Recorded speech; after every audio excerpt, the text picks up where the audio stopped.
Alright, this is Chapter 3, Section 7 on graphing linear functions.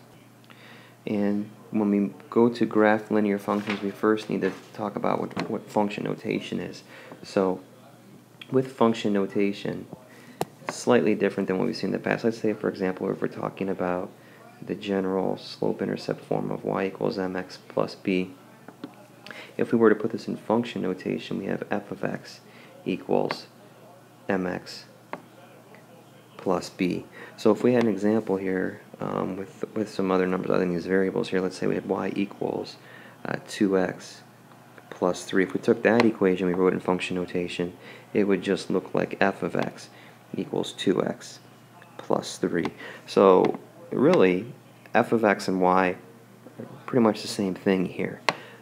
We could read this as the value of f at x, or we could simply say f of x. What this does not mean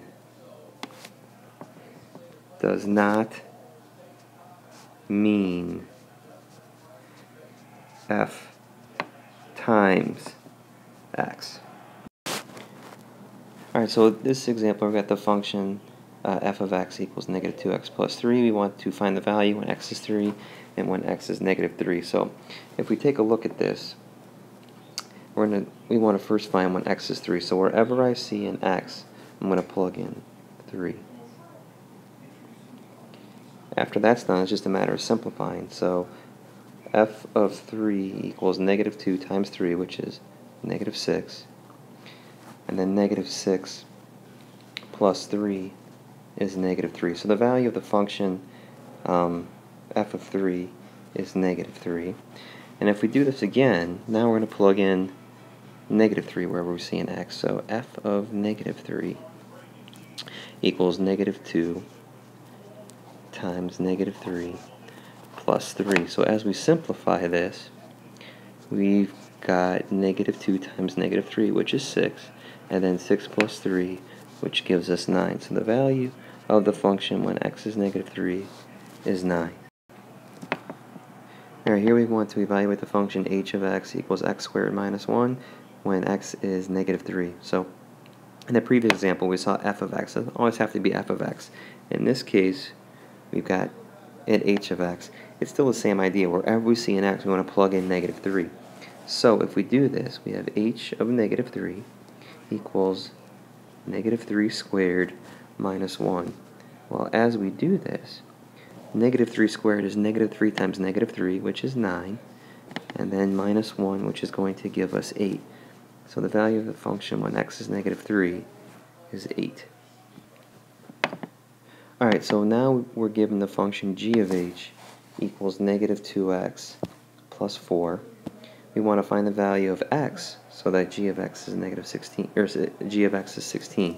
Well, we've seen f of x represent a function, we've seen h of x represent a function, and now we're seeing g of x represent a function. Okay, it's still the same idea. If I got g of x equals negative 2x plus 4, I'm going to plug in what I know. Well, I know g of x is 16, so I'm going to replace all of g of x and put 16 in place of it. And now, as we look at this, it's a two-step equation, so we want to work to get the x isolated and then all alone by itself. So we're going to subtract 4 on both sides. When we put on the right side, we put positive 4 and negative 4 together, it gives 0, so it leaves us with just negative 2x on the right. 16 minus 4 is 12, and then one more step here is to divide both sides by negative 2, and when we do that, we find out that x equals negative 6. Alright, so we've got a bowling alley charges $5 at rent shoes and $4 per game. The cost after playing X games is given by the function f of x equals 4x plus 5. We're asked to graph the function and identify the domain and the range. Well, one graphing method we have was using a t-chart. So if we've got this t-chart, x can be one column, and then our 4x plus 5 is going to be in the other column. So we got to pick values for x. Let's say we say 0, 1, 2, maybe 3. So we're going to just plug those values into the function. So we got 4 times 0 plus 5 is 5. So we're going to graph the point 0, 5. If we plug 1 in, 4 times 1 is 4 plus 5 is 9. So we're going to graph the point 1, 9. If we put a 2 in, we've got 4 times 2 is 8. 8 plus 5 is 13. So we're going to graph the point 2.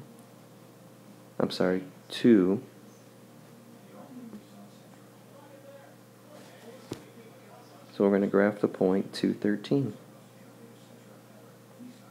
If we plug a 3 in, 4 times 3 is 12. 12 plus 5 is 17. So we graph the point 3, 17. Alright, so before we graph these, I'm going to just set up the,